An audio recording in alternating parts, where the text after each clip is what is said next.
Hello, everyone. My guest today is Benjamin Dell. He is the founder and CEO of a company called Missinglettr, a social marketing automation company that automatically creates 12 months worth of social content for each blog post you publish. He previously owned a web agency for over 10 years, which was acquired. And during that time, he also launched a number of SaaS startups, 2 of which were acquired. He's passionate about empowering businesses and brands with the tools that help them succeed. Benjamin, are you ready to take us to the top? I sure am. I've been waiting for this. I was going to say, you told me in the pre-show you're a listener. How long have you listened? Probably about a year. So probably not as long as it's been around, but I find it so it's something so simple about listening to other people in the space just be honest about their numbers. Yeah. You can learn so much. Do I publish too much content? Is once a day too much? Do you know what? There was a time where I listened perhaps just once a week, but I've more frequently now. I listen every day. Oh, that's and I great. have been for about 2 or 3 months. See, he's being so nice to me because he knows that I'm about to grill the hell out of him. So I know, he's telling me I've everything I want to hear. Try and play every advantage I can. All right, Ben, tell us what Missinglettr does and how you make money. Okay, so we're a straight out SaaS play with a freemium model. So essentially, we empower businesses who publish blog posts, and we create social campaigns for them so that they can really maximize the ROI on each of the blog posts that they're publishing by creating this sort of 12-month drip campaign that our customers simply need to review, make adjustments if they need to, and then we drip out that content to their social accounts, driving traffic back to their blog posts and helping them increase engagement on their social profiles. So it's all really just to help them get the most out of the investment they've put into each of the blog posts that hopefully they're researching properly and writing and putting all that effort into. I'm going to see if you can do this interview yourself since you know all the questions I ask. So what data can you share with us? Oh God, I'm a geek when it comes to this. So I've got a notepad here with all the numbers that you might ask. Read it to me. So I just read them out verbatim? Yeah, go. So okay, so team size 6. We're based. So I ran an agency, as you alluded to in the intro there, that was bricks and mortar, had an office and staff based out of it. So I told myself with the next business, I would intentionally be remote. And so that's what we are. So I'm in the UK. I have a developer in Poland, 2 customer support people in Serbia, a part-time customer support in Canada, and then my nomad designer travels around the world. I think he's in Thailand at the moment. Very good. Keep going. You're great. Yeah, keep going. So we're early stage in terms of the timeline here. So I built this kind of alongside the agency about a year and a half ago, and we had some initial early traction. Nothing massive, but we had this guy who was doing the circuit. In the social media circuit at conferences, and he would do a keynote here and there, and he came across us and would start to talk about us. And so even though we weren't intending to, really focus on Missinglettr at that time to get early customers. So and this was about a year and a half ago. So straight out of the bat, it went out to about $1,000 a month. Again, very, very small fish, but it showed there was some early interest. But I was entirely locked into the agency. And so I needed to find a way to wind it down and exit. And that's what really took up the majority of 2017. So October 2017, I exited the agency. And so from that point, only really for the last 8 months, I've been, and my team have been full-time on this. So today we're at 8,000 MRR, which is about, we've grown at 84% since December. Just gone, so sort of 6 months ago. So it's on the right track. We've got a lot to do. We're self-funded, so there's still a huge amount we need to do. But we think we've worked out what people need out of this product, and really what helps them take that. And Ben, how many customers? So we have 16,000 users. 600 are paying today, with an average revenue of $14. Okay, $14 a month. Yeah. Which, to be frank, it needs to go higher. I mean, to be fair, we're not too far out of the bracket that Buffer play in. I think there's was sort of sitting at 15 for many years, and it's gone up a little bit to sort of 17 or 18 or perhaps 19 now. We need to get ours up higher. But in the early days, we did a lot of deals. We sort of played around with pricing a lot. So it's partly the legacy sort of aspect of that that's dragging that ARPU down a little bit. And what about churn? It fluctuates, but it's around 5.5% at the moment, both on logo and revenue. And that's a monthly number? Yes. Yeah. Okay. Yeah. And when people, I mean, what are you doing? You know, when someone signs up for the product, what do you got to get them to do in the first, call it week, to make them sticky?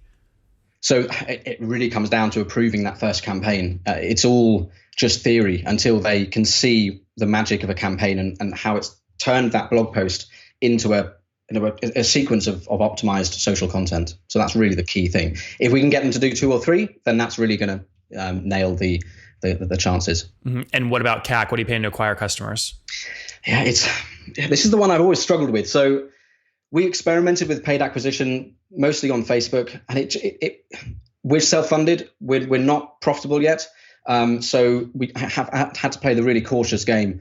We were seeing at the time, I've paused it, by the way, for now. We sort of played around for a few months, and we found we could get a sign up, so either free or trial, for about $9. But a paying customer, so someone who would convert from either trial or straight from the free, was costing us about $150, which, you know, our LTV at the moment is $250. So it was just a little bit too, you know, if we had cash in the bank to really just, you know, beef up our user numbers, then I'd probably still be doing that today. But we needed to just sort of pause it a little bit while we really try and find some other channels at this stage. And that's what we're focusing on today. A lot of early stage bootstrap SaaS entrepreneurs have problems deciding what test to try first. Walk me through like that first AdWords test you did, even though it didn't work out, at least now you have a data point, $150 CAC, right? So that's helpful to have that data point. How much did you spend on that, and how were you able to get comfortable with that first test?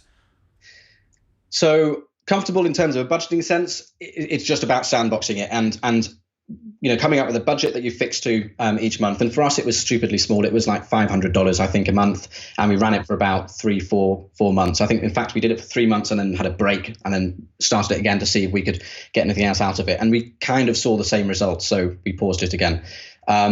Really, the tests, we did the lookalikes. We had this background process where we would push all of our customer data to Facebook every day so that we could really, over time, just, you know, continually refine that lookalike list. And that was definitely helping. And we were seeing it come down and down.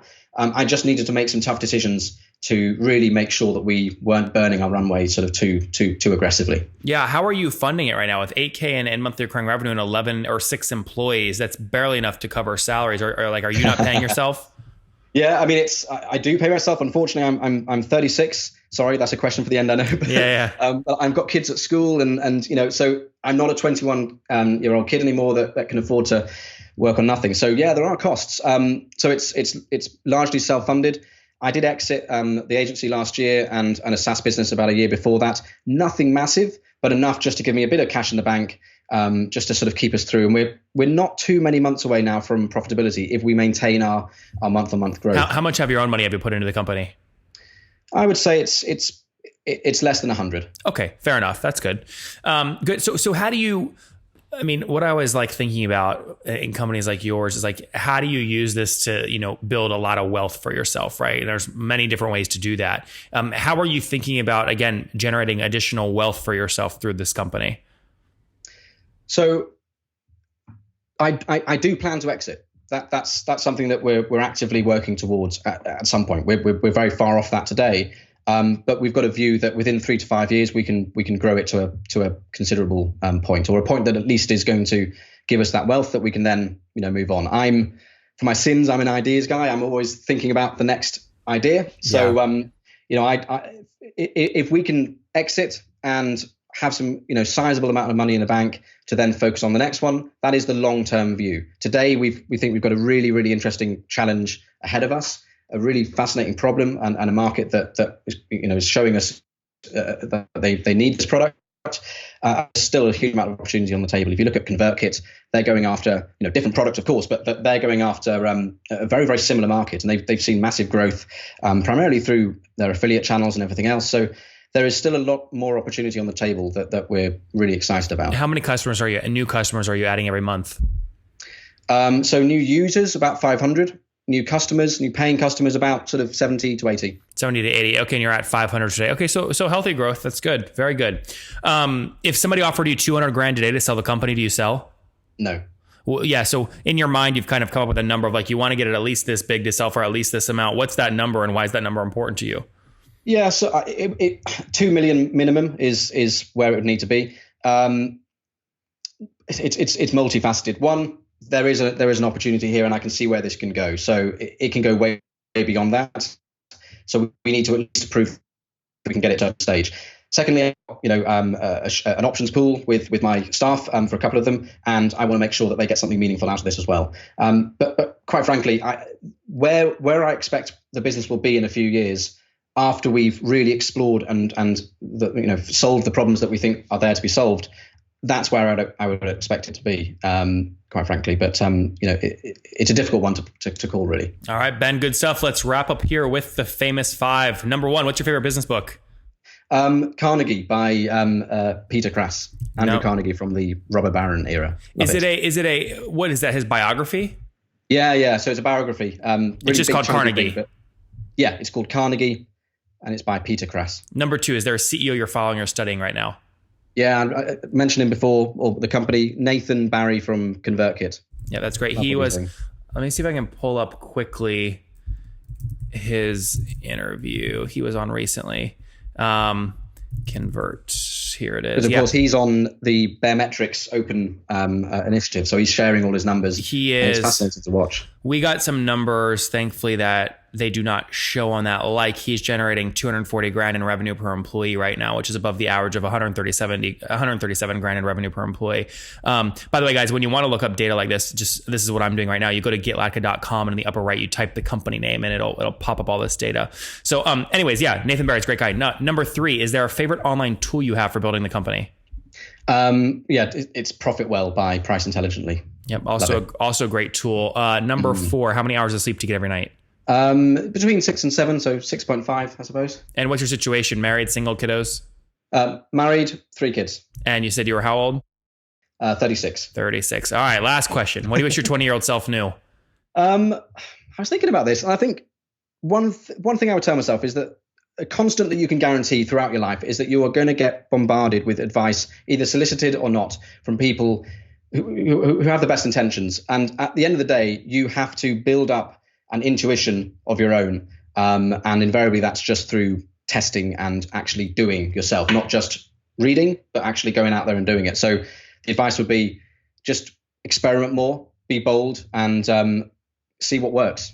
Guys, use your own intuition first, other people's advice second. He had some success, launched Missinglettr in 2017 to help bloggers basically put together instant content marketing plans, going out 12 months every time they publish a new post. Team of 6 based all remote around the world, 600 customers right now paying $14 a month. So 8 grand in monthly recurring revenue, 5.5% in monthly churn. That is gross on both a logo and a revenue basis. They did a test in terms of CAC, $150 CAC, so 11-month payback period. That didn't work out though, because lifetime value is about 18 months. Or $250. So he's focused on scaling first, adding 70 to 80 new customers per month. Ben, thank you for taking us to the top. Thanks very much. Pleasure.